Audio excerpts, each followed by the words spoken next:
എൻ്റെ പേര് ഷീല ബാബു. ഇത് എൻ്റെ ഭർത്താവ് ബാബു. ഞാൻ ആദ്യമായി ഉടമ്പടിക്കാൻ വന്നത് 2022 ഓഗസ്റ്റ് 7-ാം തീയതിയാണ്. പരിശുദ്ധ അമ്മയിലുള്ള വിശ്വാസം ചെറുപ്പകാലം മുതൽക്ക് ഞങ്ങൾക്കുള്ളതാണ്. 2016 ഒരു വലിയ ഓപ്പറേഷനിൽ നിന്ന് മാതാവ് എന്നെ അത്ഭുതകരമായി രക്ഷപ്പെടുത്തിയ ഒരു സാക്ഷ്യം ഞങ്ങളുടെ ഇടവപ്പള്ളിയിൽ ഞാൻ പറഞ്ഞിരുന്നു. അന്നു മുതൽ എൻ്റെ കുടുംബം പരിശുദ്ധ അമ്മയിലുള്ള നല്ല വിശ്വാസത്തിലായിരുന്നു. 2024 ജൂലൈ 15-ാം തീയതി പരിശുദ്ധ അമ്മയുടെ ഒരു സ്വപ്നത്തിൽ നിന്നാണ് ഞങ്ങളുടെ തകർച്ച ഞങ്ങൾ അറിയുന്നത്. ആ സ്വപ്നം ഇങ്ങനെയായിരുന്നു. ഞാനും എൻ്റെ ഭർത്താവും, ഒരു വിചിത്രമായ സ്വപ്നം തന്നെയാണത്. ഞാനും എൻ്റെ ഭർത്താവും സിമിത്തേരിയിൽ കിടക്കുന്നതാണ് ആദ്യം കാണുന്നത്. ആളിങ്ങനെ ആലോചിക്കുന്നത് കണ്ടപ്പോൾ ഞാൻ ചോദിച്ചു, എന്താണ് ആലോചിക്കുന്നതെന്ന് ചോദിച്ചപ്പോൾ എന്നോട് പറഞ്ഞു, ഇത്രയും ശാന്തതയും സ്വസ്ഥതയും സമാധാനമുള്ള സ്ഥലം ഏതാണ്? പെട്ടെന്ന് ഞാൻ ചാടി എഴുന്നേറ്റ് എനിക്ക് ഓർമ്മയുണ്ട്. ഇത്രയും പറഞ്ഞു, എൻ്റെ മാതാവ് എൻ്റെ കുടുംബത്തിൽ ആർക്കൊന്നും വരുത്തല്ലേ. ഇത് പറഞ്ഞു ഞാൻ അന്ന് പ്രാർത്ഥിച്ച് കിടന്നുറങ്ങി. 2022 16-ാം തീയതി പിറ്റേ ദിവസം ജൂലൈ 16-ാം തീയതി ഞാൻ എൻ്റെ മക്കളോട്, അമ്മ ഇങ്ങനെ ഒരു സ്വപ്നം കൊണ്ട് നമുക്ക് എന്തോ സംഭവിക്കാനിരിക്കുന്നുണ്ട്, അതൊരു മുന്നറിയിപ്പാണ് എന്ന് എനിക്ക് ഉറപ്പാണ്. എൻ്റെ മക്കളെ, നിങ്ങൾ അമ്മ മാതാവിനോട് പ്രാർത്ഥിക്കണം. ഇങ്ങനെ പറഞ്ഞു. ഒരു മണിക്കൂറായി കാണും. എൻ്റെ വീട്ടിലേക്ക് ഒരാൾ കടന്നു വരികയാണ്. അതപ്പൻ്റെ ഒരു കൂട്ടുകാരനായിരുന്നു. അപ്പൻ ഇരിഞ്ഞാലക്കുടയിൽ പെയിൻറ്റിങ് വർക്കിലായിരുന്നു, അതും 3-ാമത്തെ നിലയിൽ. എനിക്ക് എന്താ സംഭവിച്ചതെന്ന് എനിക്കറിയില്ല. ശംഖ് പൊട്ടി ഞാൻ പ്രാർത്ഥിച്ചുകൊണ്ടിരുന്നു. എന്ത് ചെയ്യണമെന്നോ എൻ്റെ കൂടെ എൻ്റെ ചേച്ചിണ്ടായിരുന്നു. ചേച്ചി എന്നോട് പറഞ്ഞു, പെട്ടെന്ന് നമുക്ക് പോകണം, മെഡിക്കൽ കോളേജിലാണ്, തൃശ്ശൂരാണ്, ഇരിഞ്ഞാലക്കുടയിൽ നിന്ന് മടക്കി. എന്താണ് എനിക്ക്, ഞാൻ പറഞ്ഞില്ലേ, കൈകാലം വിറയ്ക്കുകയോ എനിക്ക് ഒന്നും സംസാരിക്കാനും പ്രാർത്ഥിക്കാനും ഒന്നും കഴിയണില്ലായിരുന്നു. ആ അവസ്ഥയിൽ എന്നോട് ചേച്ചി പറഞ്ഞു, കൃപാസന തൈലം ഉപ്പെടുത്ത് കൈ വെച്ചോ, നിനക്കത് ഉപകാരപ്പെടും, അവനൊന്നും വരില്ല അടി, നീ പ്രാർത്ഥിച്ചോളാൻ പറഞ്ഞു. വഴി നീളം ഞാൻ കരഞ്ഞു. മെഡിക്കൽ കോളേജിലേക്ക് 1.5 മണിക്കൂറോളം യാത്രയുണ്ട്. ആ 1.5 മണിക്കൂറോളം അമ്മ മാതാവിനെ മനസ്സിൽ പ്രാർത്ഥിക്കാൻ എനിക്ക് കഴിയുന്നില്ലെങ്കിലും ഞാൻ എന്തൊക്കെയോ പുലമ്പിക്കൊണ്ടിരുന്നു. കാരണം ചൊവ്വാഴ്ചയായിരുന്നു അന്ന്. ഞാൻ ഉപവാസം എടുക്കുന്ന ദിവസം 2:30 വരെ മാതാവിൻ്റെ പ്രത്യക്ഷീകരണത്തിൻ്റെ സമയം കഴിഞ്ഞിട്ടാണ് 3 മണിക്ക് ഞാൻ ഭക്ഷണം കഴിക്കാറ്. അന്നാണെങ്കിൽ മെഡിക്കൽ കോളേജിൽ, തൃശ്ശൂർ മെഡിക്കൽ കോളേജിലേക്ക് 2 പൊതി ചോറ് എൻ്റെ കൈ കൊണ്ട് ഞാൻ വിളമ്പിയതാണ്. ആ തൃശ്ശൂർ മെഡിക്കൽ കോളേജിലാണ് എൻ്റെ ഭർത്താവ് കിടക്കുന്നത് അറിഞ്ഞപ്പോൾ എൻ്റെ ഉള്ളിൽ വേദനയാണ് തോന്നിയത്. എന്നാലും അമ്മ എനിക്ക് മുന്നറിയിപ്പ് തന്നതുകൊണ്ട് എനിക്കറിയാമായിരുന്നു എൻ്റെ വിളി കറക്റ്റായിട്ട് എത്തിയിട്ടുണ്ട്, ഒന്നും സംഭവിക്കില്ല. അന്ന് തന്നെ ഞാൻ ഉറച്ച് വിശ്വസിച്ചു. മെഡിക്കൽ കോളേജ് അടുക്കാറായപ്പോഴാണ് ഞാൻ അറിയണത് എൻ്റെ ഭർത്താവ് സ്ട്രോക്ക് വന്ന് വീണതാണ്. 3-ാം നിലയിൽ നിന്ന് മുൻപിലോട്ട് നടന്നു കഴിഞ്ഞാൽ എന്ത് സംഭവിക്കാമെന്ന് നമുക്കറിയാലോ. ഒരു പൊടി പോലും കിട്ടാൻ വഴിയില്ല. പക്ഷേ എൻ്റെ അമ്മയിലുള്ള എൻ്റെ വിശ്വാസമായിരിക്കാം എൻ്റെ പ്രാർത്ഥന, എൻ്റെ കുഞ്ഞുങ്ങളുടെ പ്രാർത്ഥന. കുഞ്ഞുനാളിൽ തുടങ്ങി എൻ്റെ വിശ്വാസത്തിൽ, എൻ്റെ അമ്മയുടെ വിശ്വാസത്തിലാണ് ഞാൻ അവരെ വളർത്തിയത്. അതുകൊണ്ടായിരിക്കാം എൻ്റെ കുഞ്ഞുങ്ങളുടെ പ്രാർത്ഥനയും എൻ്റെ ഭർത്താവിനെ രക്ഷിച്ചത്. ആ മനുഷ്യൻ തല കറങ്ങി 3 പ്രാവശ്യം മുന്നോട്ട് നടന്നു എന്നാണ് ഞാൻ പിന്നീട് അറിഞ്ഞത്. മുന്നോട്ട് നടക്കണേന് പകരം പിന്നിലോട്ടാണ് അമ്മ കൊണ്ടുപോയത്. മുന്നിലോട്ടായിരുന്നു 3 പ്രാവശ്യത്തെ ഒരു നടത്തിയെങ്കിൽ എൻ്റെ ഭർത്താവ് ഉണ്ടാവില്ല എന്ന് എനിക്ക് ഉറപ്പായിരുന്നു. അമ്മ മാതാവിൻ്റെ ആ പ്രത്യേക സംരക്ഷണമാണ് പിന്നിലോട്ട് വലിച്ച് എൻ്റെ ഭർത്താവിനെ രക്ഷിച്ചതെന്ന് ഞാൻ വിശ്വസിക്കുന്നു. എത്രയ്ക്കായാലും ഒരു ഭാഗം തളർന്ന അവസ്ഥയിൽ സ്ട്രോക്ക് വന്നത് ശിരസിലെ ആയതുകൊണ്ട് നമുക്ക് ഓപ്പറേഷൻ ചെയ്യാൻ പറ്റില്ല എന്നാണ് ഡോക്ടർ പറഞ്ഞത്. യാതൊരുവിധ ഉറപ്പും ഞങ്ങൾക്ക് തരാൻ പറ്റില്ല. ഞാൻ ചെന്ന് കാണുമ്പോൾ ഈ ഒരു വശം, വലതുവശം ഫുൾ പച്ച കളറായിരുന്നു. Blood circulation തീരെയില്ല. സംസാരശേഷി പോയി, ചുണ്ട് ഒരു വശത്തേക്ക് കൂടിപ്പോയി. ആ അവസ്ഥ കണ്ട് ചങ്ക് പൊട്ടി. എൻ്റെ അമ്മേ, ഞാൻ ഇത്രയും കാലം പ്രാർത്ഥിച്ച് 16 വർഷം ആൾത്താരയിൽ പാടിക്കൊണ്ടിരുന്ന ഞാൻ, ഈ വേദന എനിക്ക് താങ്ങാൻ പറ്റില്ല അമ്മേ. കാരണം 5 പേരുടെ വരുമാന മാർഗമാണ് എനിക്കെടുക്കുന്നത്. ഞാൻ എന്ത് ചെയ്യും? എനിക്കൊരു ജോലിയില്ല. എൻ്റെ കഴുത്തിന് കംപ്ലൈൻറ്റ്, ഞരമ്പിന് കംപ്ലൈൻറ്റ്, എനിക്ക് സംസാരിക്കുമ്പോൾ ഞരമ്പ് തുറിച്ച് വരും. ഒരുപാട് പ്രശ്നങ്ങൾ. എൻ്റെ മോന് സ്ഥിരമായിട്ടൊരു വരുമാനമില്ല. ഞങ്ങളെങ്ങനെ ജീവിക്കും? അതൊക്കെയായിരുന്നു എൻ്റെ സങ്കടം. ഞാൻ അങ്ങനെ സങ്കടപ്പെട്ട് ഒരുപാട് കരഞ്ഞു. 11 ദിവസം ആ സ്റ്റേജിൽ തന്നെ എൻ്റെ ഭർത്താവ് തുടർന്നു. 2-ാം ദിവസം ട്രീറ്റ്മെൻറ്റ് തുടങ്ങിയപ്പോൾ ഞാൻ കാണുന്നത് ഈ കരിനീല കളറിൽ നിന്നും ഒരു മോചനം വേണം. എൻ്റെ സംസാരശേഷി ആൾക്ക് തിരിച്ച് കിട്ടാതെ എനിക്ക് ഒന്നും മനസ്സിലാവുന്നില്ല. ആൾ ആംഗ്യഭാഷയിൽ കാണുമ്പോൾ എൻ്റെ ചങ്ക് പിടയുന്നൊരു വേദനയാണ്. ഒന്നും മനസ്സിലാവാത്ത ആ അവസ്ഥയിൽ ഞാൻ എങ്ങനെ ഈ ആളെ മുന്നോട്ട് കൊണ്ടുപോകും, എനിക്കൊന്നും സംസാരിക്കാനും പ്രവർത്തിക്കാനും ഒരു നിശ്ചലാവസ്ഥയിലായിപ്പോയി. ആ മെഡിക്കൽ കോളേജിൽ കിടന്ന് ഞാൻ ചങ്ക് പൊട്ടിക്കരഞ്ഞ് മാതാവിനോട് പ്രാർത്ഥിച്ചു. അപ്പോൾ തന്നെ എനിക്ക് തോന്നിയ ഒരു കാര്യം, കൃപാസന അമ്മയുടെ തൈലം ഞാൻ എൻ്റെ കൈകളിലെടുത്ത് വിശ്വാസ പ്രമാണം ചൊല്ലി എല്ലാ ജോയിൻറ്റുകളിലും കുരിശ് വരച്ച് ഞാൻ പ്രാർത്ഥിച്ചു. എന്തെങ്കിലും അത്ഭുതം സംഭവിക്കുമെന്ന് ഞാൻ ഉറപ്പായി വിശ്വസിച്ചു. ഞാൻ നോക്കി നിൽക്കെ എൻ്റെ ഭർത്താവിൻ്റെ കൈയുടെ ഉള്ളം കൈയിൽ നിന്നും ബ്ലഡ് സർക്കുലേഷൻ കയറി വരുന്നത് ഞാൻ എൻ്റെ കണ്ണുകൊണ്ട് കണ്ടു. ഞാൻ എൻ്റെ അമ്മയുടെ അത്ഭുതം കണ്ടു. കൈക്ക് ചലനമില്ലെങ്കിലും എനിക്കത് തിരിച്ചു കിട്ടിയത് എനിക്ക് വലിയൊരു അത്ഭുതം തന്നെയായിരുന്നു. കാലിന് ഞാൻ നോക്കുമ്പോൾ കാലിൻ്റെ പാദത്തിൻ്റെ അടിയിൽ പതുക്കെ ഞാനൊന്ന് ചുരണ്ടി നോക്കിയപ്പോൾ ആൾ വലിക്കുന്നത് ഞാൻ കണ്ടു. അപ്പം എനിക്ക് മനസ്സിലായി അമ്മയുടെ പ്രവർത്തനം തുടങ്ങിയെന്ന് തന്നെ ഞാൻ വിശ്വസിച്ചു. പിന്നെ ഞാൻ പ്രാർത്ഥിച്ചത്, എനിക്ക് എൻ്റെ ഭർത്താവിൻ്റെ സ്വരം തിരിച്ചു കിട്ടണം. സംസാരശേഷിയില്ലാതെ എനിക്ക് അങ്ങേര് കാണിക്കുന്നത് ഒന്നും എനിക്ക് മനസ്സിലാവുന്നില്ല. എനിക്ക് മനസ്സിലാവാത്തത് കാണുമ്പോൾ ആൾക്ക് ദേഷ്യമാണ്, ആ മുഖത്തെ ഭാവം അതെനിക്ക് മനസ്സിലാക്കാൻ കഴിയുന്നു. ഞാൻ ആകെ സങ്കടത്തിലായി. അമ്മേ, എനിക്ക് ഒന്നും ചെയ്തു തന്നില്ലെങ്കിലും ഈ സംസാരശേഷി ഒന്ന് തിരിച്ചു തരണം, എൻ്റെ ഭർത്താവിൻ്റെ ചുണ്ട് ഒന്ന് നേരെയാക്കി തരണേ അമ്മയെന്ന് ഞാൻ അപ്പം പ്രാർത്ഥിച്ചു. അതിൻ്റെ പിന്നാലെ എനിക്ക് തോന്നിയത്, സ്ട്രോക്ക് വന്നാൽ നമ്മൾ ഒരാളും ഉപ്പ് കൊടുക്കില്ല, എന്നാലും എൻ്റെ മനസ്സിൽ പറഞ്ഞു ഇത്തിരി ഉപ്പ് നാവിലിറ്റിച്ച് കൊടുക്കണം, ഒന്നും കഴിക്കാൻ പാടില്ല എന്ന് പറഞ്ഞെങ്കിലും ഞാൻ അല്പം കഞ്ഞിവെള്ളത്തിൽ അമ്മ മാതാവിൻ്റെ ഉപ്പെടുത്ത് കലർത്തി ഞാൻ ആ നാവിലിറ്റിച്ച് വെച്ചു കൊടുത്തത് എനിക്ക് ഓർമ്മയുണ്ട്. അങ്ങനെ 2 ദിവസം കൂടി കടന്നുപോയി. 2-ാം ദിവസം വേറൊരു സംഭവം കൂടി ഉണ്ടായത്, എൻ്റെ ഭർത്താവിന് 2-ാം വട്ടം, അതായത് മരുന്ന് കയറിയിരിക്കില്ല തന്നെ 2-ാം വട്ടം സ്ട്രോക്ക് വന്നു. ഞാൻ പറഞ്ഞില്ലേ, പ്രാർത്ഥിക്കുന്നുണ്ടെങ്കിൽ പോലും എന്തോ എൻ്റെ മനസ്സാകെ അസ്വസ്ഥമായിക്കൊണ്ടിരുന്നു. മാതാവേ, ഇത്രയൊക്കെ ഞാൻ പ്രാർത്ഥിച്ചിട്ട് എൻ്റെ കുടുംബം നിന്നോടൊപ്പം നിന്നിട്ടും എന്താ എനിക്കിങ്ങനെ ഒരു വിധി? അങ്ങനെ ഞാൻ മാതാവിനോട് സങ്കടം പറയാനേ എനിക്ക് കഴിഞ്ഞുള്ളൂ. ഡോക്ടർമാർ പറഞ്ഞു, ഇനി ഒരു രക്ഷയില്ല, പ്രാർത്ഥിക്കാൻ തന്നെ നിവർത്തിയുള്ളൂ, നിങ്ങൾ എനിക്ക് ഒപ്പിട്ട് തരണം, ഇയാളെ കിട്ടുമോ എന്ന് എനിക്ക് പറയാൻ നിവർത്തിയില്ല. കാരണം ഇത്ര പെട്ടെന്ന് മരുന്നിനോട് പ്രതികരിക്കുന്ന ഒരാൾ പെട്ടെന്ന് തന്നെ 2-ാം സ്ട്രോക്കിലേക്ക് വരിക എന്ന് പറയുന്നത് അധികം പേർക്കില്ലാത്തൊരു സംഭവം തന്നെയാണ്. നിങ്ങൾ പ്രാർത്ഥിക്കുക എന്ന് പറഞ്ഞ് ഞങ്ങളെ ഒപ്പൊക്കെ വെച്ച് ഞങ്ങൾ പുറത്ത് നിർത്തി. ഞങ്ങൾ അവിടെ നിന്ന് പ്രാർത്ഥിച്ചു. ഞാൻ എൻ്റെ യൂണിറ്റിലേക്കും, ഞാൻ സജീവമായി കുമ്പിടിപ്പള്ളിയിലെ പ്രതിനിധി യോഗത്തിലൊക്കെ വർക്ക് ചെയ്യുന്ന ആളാണ്. ഞാൻ യൂണിറ്റിലേക്കൊക്കെ ഞാൻ വിളിച്ചു പറഞ്ഞു, എനിക്ക് നിങ്ങൾ ഒരു സഹായം ചെയ്യേണ്ട, എൻ്റെ സങ്കടം അവർക്കറിയാം, കാരണം ഞങ്ങളൊരു പാവപ്പെട്ട കുടുംബത്തിലെ അംഗങ്ങളാണ്. അതുകൊണ്ട് തന്നെ എൻ്റെ യൂണിറ്റുകാർ ഒന്നടങ്കം എനിക്ക് വേണ്ടി പ്രാർത്ഥിച്ചു. ഞാൻ പറഞ്ഞു, എനിക്ക് ഒരു സഹായവും വേണ്ട, എൻ്റെ ഭർത്താവിനെ ഒന്ന് തിരിച്ചു കിട്ടാൻ നിങ്ങളൊന്ന് പ്രാർത്ഥിക്കണേ. എൻ്റെ പ്രാർത്ഥനയുടെ, എൻ്റെ യൂണിറ്റിൻ്റെ എല്ലാ സഹോദരങ്ങളുടെയും പ്രാർത്ഥനയുടെ ഫലമായിട്ടായിരിക്കാം 2 ദിവസത്തിനുള്ളിൽ എൻ്റെ ഭർത്താവിൻ്റെ സംസാരശേഷി പോലും തിരിച്ചു കിട്ടിയെന്നുള്ളതാണ്. ചുണ്ടും ഒരു നേരെയായി തുടങ്ങി.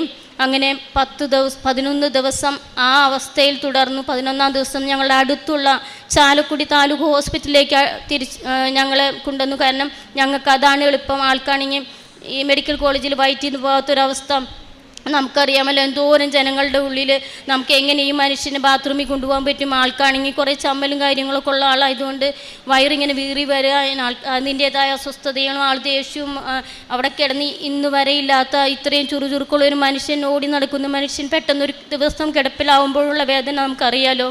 ഒരു കുടുംബത്തിൻ്റെ അത്താണിയാണ്. ഞാൻ അങ്ങനെ ഒരുപാട് പ്രാർത്ഥിച്ചു. ഞങ്ങൾ അടുത്തുള്ള ഹോസ്പിറ്റലിലേക്ക് എങ്ങനെയെങ്കിലും ഒന്ന് ഡിസ്ചാർജ് ചെയ്ത് തരണമെന്ന് അവിടുത്തെ ഡോക്ടർ സാറോട് സംസാരിച്ചു. ചാലക്കുടി താലൂക്ക് ആശുപത്രിയിലേക്ക് കൊണ്ടുവന്നപ്പോഴാണ് ഞാൻ വേറൊരു സത്യം കൂടി മനസ്സിലാക്കിയത്. അത് മെഡിക്കൽ കോളേജിൽ കണ്ടെത്താത്തൊരു സംഭവമായിരുന്നു. എൻ്റെ ഭർത്താവിൻ്റെ വലതുവശം സ്ട്രോക്ക് വന്നപ്പോൾ മുകളിലേക്ക് കയറിപ്പോയിരുന്നു. അത് അവിടെയുള്ള ഡോക്ടർമാരൊന്നും ശ്രദ്ധയിൽപ്പെട്ടില്ലായിരുന്നു. ചാലക്കുടിയിൽ ഫിസിയോതെറാപ്പിസ്റ്റ് പറഞ്ഞു, ഇങ്ങനൊരു സംഭവമുണ്ട്, കാലിൻ്റെ ഞരമ്പ് പെട്ടെന്ന് കയറി കാല് മേളിലേക്ക് കയറിയിട്ടുണ്ട്, അത് നമുക്കൊന്ന് വലിച്ചിടേണ്ടി വരും. അതുവരെ ഞങ്ങൾ അവിടെ ഡിസ്ചാർജ് ആയിട്ട് പോലും ഞങ്ങൾ അവിടെ നിന്നു. ആ സാറ് അവിടുത്തെ ട്രീറ്റ്മെൻറ്റ് എല്ലാവരുടെയും കഴിഞ്ഞതിന് ശേഷം ഓടി വന്ന് എല്ലാവരും കാണുകയെ ഇതേ ഇന്നതാണ് ഈ ആളുടെ അവസ്ഥ, ഇത് നിങ്ങളൊന്ന് നോക്കിക്കാണ് എന്ന് പറഞ്ഞിട്ട് എല്ലാവരും കാണുകയെ ഈ എൻ്റെ ഭർത്താവിൻ്റെ കാല് വലിച്ചിട്ട് ആൾ പെട്ടെന്ന് ചാടി ഒരു നിവർന്നത് ഞാൻ കണ്ടായിരുന്നു. അപ്പോൾ അതുപോലും അമ്മ ഞങ്ങളെ അവിടെ വെച്ച് കാണിച്ച് തന്നില്ലായിരുന്നെങ്കിൽ ചട്ടുകാലിനെ പോലെ എൻ്റെ ഭർത്താവ് നടക്കുമായിരുന്നു. ഫിസിയോതെറാപ്പി ഇപ്പോഴും തുടർന്നുകൊണ്ടിരിക്കുന്നുണ്ട്. അമ്മയുടെ തൈലവും ഉപ്പും ഞങ്ങൾ ഉപയോഗിക്കുന്നുണ്ട്. അമ്മ വഴി ലഭിച്ച ഈ വലിയ അത്ഭുതത്തിന് ഞാൻ എൻ്റെ കുടുംബവും വളരെയേറെ നന്ദി പറയുന്നു. എൻ്റെ കാരുണ്യ പ്രവർത്തികൾ എന്ന് പറഞ്ഞാൽ ഞാൻ കൃപാസന പത്രം എല്ലാ മാസവും ഇവിടെ നിന്ന് വേറൊരാൾ വഴി വരുത്തിക്കൊണ്ട് അവിടെയൊക്കെ എല്ലാവർക്കും ഞങ്ങളുടെ യൂണിറ്റിലും പരിസരത്തൊക്കെ ഞങ്ങൾ കൊടുക്കുമായിരുന്നു. പിന്നെ എൻ്റെ ഇടവക പള്ളിയിൽ ക്യാൻസർ പേഷ്യൻ്റ്, കിഡ്നി പേഷ്യൻ്റ് എന്നിവർക്ക് രോഗത്തിനുള്ള ചെറിയ തുകകൾ പരസ്പരം ഇങ്ങനെ എല്ലാവരുടെയും നിന്ന് മേടിച്ച് ഞങ്ങൾ ദയാനിധി എന്നാണ് അതിന് പറയുന്നത്. അത് പിരിക്കുന്നത് ഞങ്ങൾ യൂണിറ്റ് ബേസിലാണ്. അപ്പോൾ എൻ്റെ യൂണിറ്റിൽ പിരിക്കാൻ ഞാനൊരു നിയോഗം വെച്ചിട്ട് ഞാനാണത് പിരിച്ചുകൊണ്ടിരുന്നത്. പിന്നെ ഞാൻ ഇടയ്ക്ക് മെഡിക്കൽ കോളേജിലേക്ക് ഇങ്ങനെ ചോറുപൊതികൾ കൊടുക്കുമായിരുന്നു. എന്നെക്കൊണ്ട് പറ്റുന്ന വിധത്തിൽ ആരെങ്കിലുമൊക്കെ ചോദിച്ചാൽ അറിയാലോ, എനിക്ക് എന്നെക്കൊണ്ടാവുന്ന സാമ്പത്തിക സഹായമല്ലേ ചെയ്യാൻ പറ്റുള്ളൂ, ഞങ്ങൾ തീരെ പാവപ്പെട്ടവരാണ്. അപ്പോൾ എന്നെക്കൊണ്ട് പറ്റണതൊക്കെ ഞാൻ ചെയ്തിരുന്നു. പിന്നെ വേറൊരു സാക്ഷ്യം കൂടി ഉള്ളത്, അപ്പനും അങ്ങനെ വയ്യാണ്ടായി എന്ന് അറിഞ്ഞു കഴിഞ്ഞപ്പോഴും ആളുടെ വീട് ഒക്കലാണ്, എൻ്റെ വീടാണ് കുമ്പിടി ഇടവകയിൽ. അപ്പോൾ അപ്പൻ്റെ നാട്ടിൽ നിന്ന് തന്നെ ഒരുപാട് ആൾക്കാർ, ഞങ്ങൾ പ്രതീക്ഷിക്കാത്തവർ പോലും വന്ന് എൻ്റെ അപ്പനെ കാണുകയും ഒരുപാട് കാശ്, എനിക്ക് പറയാൻ വാക്കുകളില്ല, 5 ലക്ഷം രൂപയോളം.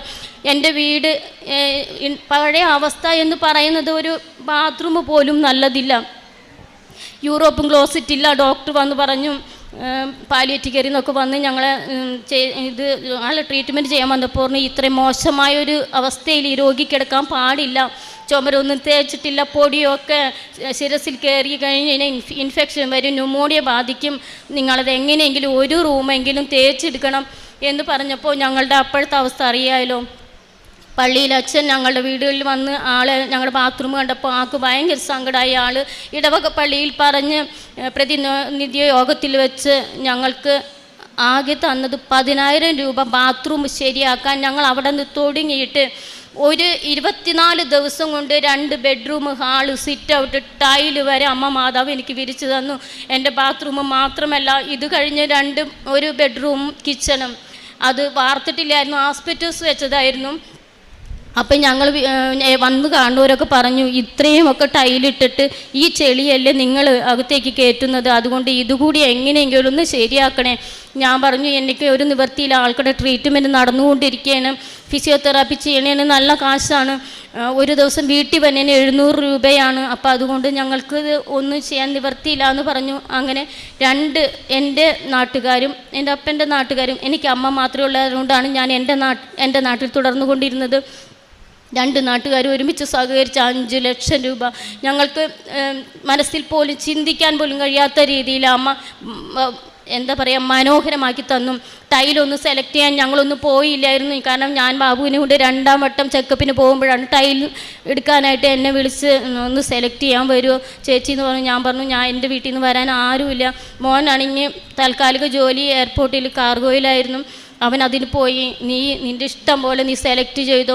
54 രൂപയുടെ ടൈല് 34 രൂപ ഓഫറിൽ. എന്താ പറയുക, എനിക്ക് അമ്മ മാതാവിൻ്റെ അതേ ഗ്രേ കളറിൽ ഞങ്ങളുടെ കുടുംബത്തിൽ ഇട്ടത് എല്ലാവരും വന്ന് കാണുന്നത് ആ തറയാണ്. അവർ പറഞ്ഞു, ഇത്രയും ഭംഗിയുള്ളൊരു ടൈല് ഒരു വീടുകളിലും കാണാനില്ല, ഏറ്റവും മോശമായി വെളിച്ചമില്ലാതിരുന്ന എൻ്റെ വീട്ടിൽ സൂര്യപ്രകാശം ഉള്ള പോലെ എല്ലാ റൂമുകളിലും ട്യൂബ് ലൈറ്റ്, പുറത്ത് നിന്ന് കാണുന്നവർ പോലും പറയുന്നു, ഇത്രയും മനോഹരമായി അമ്മ ഈ വീട് മനോഹരമാക്കി തന്നത് ഓർത്ത് എനിക്കിപ്പോൾ ഞാൻ പറഞ്ഞില്ലേ, നന്ദി പറയാൻ വാക്കുകളില്ല. അമ്മ തന്ന വലിയ ഈ അനുഗ്രഹങ്ങൾക്ക് ഞാനും എൻ്റെ കുടുംബവും പ്രത്യേകം 1000 നന്ദി പറഞ്ഞ് ഞാൻ എൻ്റെ സാക്ഷ്യം എല്ലാവർക്കും സമർപ്പിക്കുന്നു. സങ്കീർത്തനം 34 അധ്യായം 7 തിരുവചനം. കർത്താവിൻ്റെ ദൂതൻ ദൈവഭക്തരുടെ ചുറ്റും പാളയമടിച്ച് അവരെ സംരക്ഷിക്കുന്നു. ഷീല ബാബുവിൻ്റെ വളരെ തീക്ഷ്ണതയേറിയ സാക്ഷ്യം നമ്മൾ കേട്ടുകൊണ്ടിരിക്കുകയായിരുന്നു. ദാനിയേൽ പ്രവാചകൻ തൻ്റെ പുസ്തകത്തിൽ പറയുന്നുണ്ട്, യുവാക്കൾ സ്വപ്നം കാണുകയും വയോധികർ പ്രവചിക്കുകയും ചെയ്യുമെന്ന്. തൻ്റെ കുടുംബത്തിനുണ്ടായേക്കാവുന്ന വലിയ ഒരു അപകടം ഒരു സ്വപ്നത്തിലൂടെ ഷീലയെ കാണിച്ചു കൊടുത്തു എന്ന് പറയുന്നു. ഒരു സെമിത്തേരിയിൽ കിടക്കുന്ന ഭാര്യയും ഭർത്താവും വളരെ ശാന്തസുന്ദരമായൊരു ജീവിതമാണ് ഞങ്ങൾക്കുള്ളതെന്ന് പറഞ്ഞ് ആ സ്വപ്നത്തിൽ നിന്ന് കണ്ണു തുറക്കുമ്പോൾ ഒരു വലിയ മുന്നറിയിപ്പായിരുന്നു തനിക്ക് തൻ്റെ ഭർത്താവിന് ഉണ്ടാകാൻ പോകുന്ന വലിയൊരു അപകടത്തെക്കുറിച്ച്, വലിയൊരു അനാരോഗ്യത്തെക്കുറിച്ച് പരിശുദ്ധ അമ്മ ആ സ്വപ്നത്തിൽ കാണിച്ചു കൊടുക്കുകയായിരുന്നു. തൻ്റെ ഭർത്താവിന് സ്ട്രോക്ക് വന്നപ്പോഴുണ്ടായ കഷ്ടപ്പാടുകളും വേവലാതിയും സങ്കടങ്ങളും ഉടമ്പടിയിലായിരുന്നപ്പോൾ തന്നെ എനിക്ക് എന്തുകൊണ്ടിങ്ങനെ സംഭവിച്ചുവെന്ന് സങ്കടപ്പെടാനല്ലാതെ ആ സഹോദരിക്ക് മറ്റൊന്നിനും സാധിച്ചില്ല. ഒരു സ്ട്രോക്ക് ശാന്തമായി വന്നപ്പോൾ അതിനപ്പുറത്ത് കൂനിന്മേൽ കുരു എന്ന് പറയുന്നത് പോലെ അടുത്ത സ്ട്രോക്ക്. അതിൽ നിന്നെല്ലാം പരിശുദ്ധ അമ്മ വലിയ ഒരു വഴിത്തിരിവിലേക്ക് കടത്തിവിടുകയായിരുന്നു. ഷീലയോട് പരിശുദ്ധ അമ്മ പറഞ്ഞു, നീ എൻ്റെ വിശുദ്ധ വസ്തുക്കൾ ഉപയോഗിക്കൂ. മരവിച്ചു പോയ ശരീരത്തിന് മേൽ വെറും തൈലം പൂശിയപ്പോൾ, ഈ വിശുദ്ധ വസ്തു എന്ന മഹാ തൈലം പൂശിയപ്പോൾ തന്നെ കൈ വളരെ ബ്ലഡ് സർക്കുലേഷൻ തുടങ്ങി. മരവിച്ചിരുന്ന ആ നീലയായിരുന്ന കൈ, പച്ചയായിരുന്ന ആ കൈ വളരെ ചുമപ്പായി പിങ്കിഷായി മാറി നല്ല രക്തോട്ടമുള്ളൊരു കൈയായിട്ട് അവർക്ക് കാണപ്പെട്ടു. അപ്പോൾ തന്നെ സഹോദരിക്ക് തോന്നി, കാലൊന്ന് അനക്കി നോക്കാം. കാലിലേക്ക് തൈലം പുരട്ടി കാൽ ചലിക്കാൻ തുടങ്ങി. തൻ്റെ ഭർത്താവിൻ്റെ സംസാരശേഷി നഷ്ടപ്പെട്ടിരുന്നു. ചലനമറ്റു കിടക്കുന്ന ആ ശരീരത്തിലേക്ക് പരിശുദ്ധ അമ്മയുടെ വിശുദ്ധ വസ്തുക്കളല്ലാതെ തനിക്കിനൊരു ഔഷധമില്ല എന്ന് ആ ഹോസ്പിറ്റലിൽ വെച്ച് തന്നെ സഹോദരിക്ക് മനസ്സിലായി.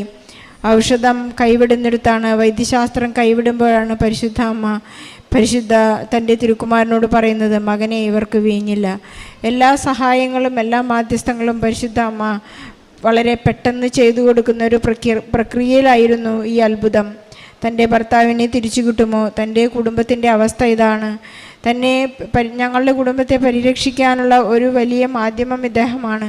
ഇനിയിപ്പോൾ എല്ലാം തകർന്നു, എല്ലാം അവസാനിച്ചു. ഒരു വട്ടപൂജ്യത്തിലെത്തിയപ്പോഴാണ് not by merit but by grace എന്ന് നാം എന്നും കേൾക്കുന്ന ജോസഫ് അച്ഛൻ്റെ ആ വലിയ സിദ്ധാന്തം പ്രായോഗികമാകുന്നത് ഇവിടെയാണ്. തൻ്റെ ജീവിതത്തിൽ നിന്നെല്ലാം തകർന്നു പോയതിൽ നിന്ന് എല്ലാം കൈപിടിച്ചുയർത്തിയായിരുന്നു പരിശുദ്ധ അമ്മ. ഈ ഉടമ്പടിയിലൂടെ കടന്നു പോകുമ്പോൾ മരണത്തിൻ്റെ താഴ്വരയിലൂടെ കടന്നു പോകുന്നെങ്കിലും അവിടുന്ന് നമ്മെ കൈവിടുകയില്ല. മരണത്തിൻ്റെ താഴ്വരയിലൂടെയാണെങ്കിലും നമുക്ക് ജീവൻ നൽകുന്ന ഒരു ഇടയനാണ് നമ്മോട് കൂടെയുള്ളത്. ഇടയൻ്റെ അമ്മയാണ് നമ്മളോട് കൂടെയുള്ളത്. നമുക്കെപ്പോഴും ജീവൻ നൽകുന്ന അമ്മയാണത്. ഒരിക്കലും നാം നശിച്ചു പോകുവാൻ, ഒരിക്കലും നാം താഴെ വീണു പോകുവാൻ അനുവദിക്കുന്നില്ല. ഷീല പറയുകയായിരുന്നു, എൻ്റെ ഹസ്ബൻഡ് 3-ാം നിലയിൽ 3 അടി മുന്നോട്ട് വെച്ചിരുന്നെങ്കിൽ അവിടെ നിന്ന് താഴെ വീഴുമായിരുന്നു. പക്ഷേ ആ 3 അടി പിന്നോട്ടാണ് വെച്ചത്. നമ്മുടെ ഓരോ കാൽവയ്പും